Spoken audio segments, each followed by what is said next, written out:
Baik, Assalamualaikum warahmatullahi wabarakatuh. Saya Ratu Nadia Safia Mardia dengan NIM C1 Channel 5097. Sekarang saya akan mempresentasikan yang terhormat Bapak Dr. Wirmi dan Ibu Dian. Nah, saya kali ini akan mempresentasikan materi, cara, dan sistem pemungutan pajak, tarif pajak, dan fungsi pajak. Yang pertama ada pengertian. Ada definisi dari Profesor Dr.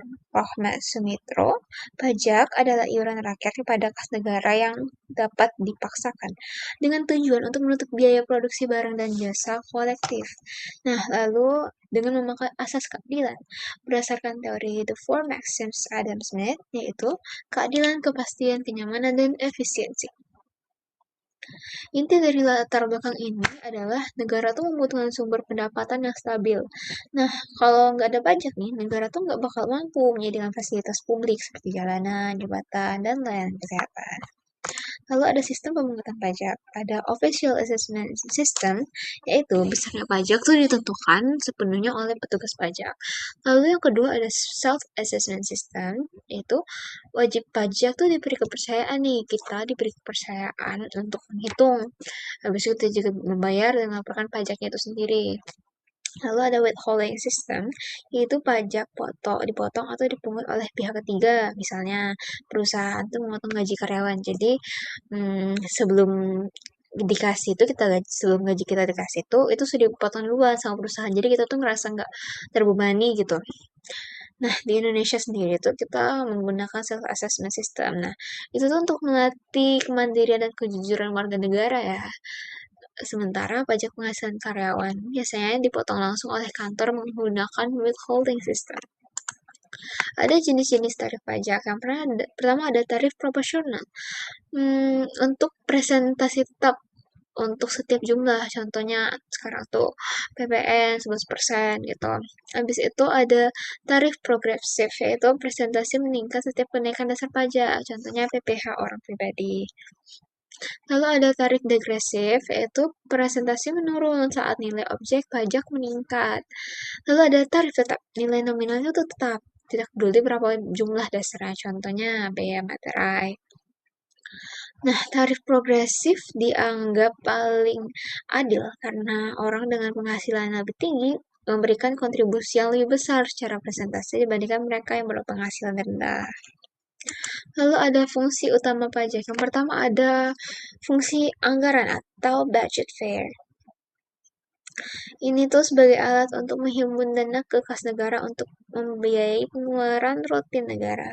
Lalu ada fungsi mengatur atau regularian sebagai alat untuk mencapai tujuan ekonomi dan sosial. Contohnya pajak barang mewah untuk menekan gaya hidup konsumtif. Lalu ada fungsi pemerataan atau restribusi untuk menyeimbangkan distribusi pendapatan di masyarakat. Lalu ada lagi analisis efektivitas perpajakan, yaitu yang pertama ada modernisasi. Ini tuh untuk menggunakan e-filing dan e-billing untuk memudahkan administrasi. Lalu ada juga tantangan. Tantangannya tuh adalah masih rendahnya nih tingkat kepatuhan sukarela di beberapa sektor. Lalu ada juga keadilan sosial. Pajak tuh harus mampu mendistribusikan kekayaan dari yang mampu pada yang kurang mampu melalui program subsidi dan bantuan sosial. Kalau misalkan untuk orang yang mampu tapi pajaknya rendah itu artinya terjadi ketidakadilan dan tidak efektif ya sistem perpajakannya. Lalu ada juga sudah. Habis itu efektivitas pajak tuh sangat bergantung pada kepercayaan masyarakat. Jika masyarakat melihat pembangunan nyata, mereka lebih patuh membayar pajak secara sukarela. Contohnya di Indonesia, jujur di banyak tempat tuh masih terlihat ketimpangannya teman-teman. Kayak pajak yang kita bayar tuh sudah banyak gitu. Tapi masih ada jalan yang bolong-bolong, trotoar yang kacau, taman yang mati dan gak terurus gitu. Lalu kita akan lanjut ke kesimpulan. Timbulnya hutang pajak terjadi melalui ajaran material maupun formel yang kemudian menjadi dasar bagi negara untuk melakukan serangkaian tindakan penagihan mulai dari surat teguran hingga tindakan paksa sebagai penyitaan. Seluruh rangkaian kewajiban ini akan berakhir atau hapus melalui mekanisme pembayaran, kompensasi kadaluarsa, pembebasan atau penghapusan guna memastikan kepastian hukum bagi wajib pajak. Dengan demikian, siklus pajak ini dirancang untuk menjamin keseimbangan antara hak penerima negara dan perlindungan hak asasi wajib pajak secara transparan. Gitu. Ya,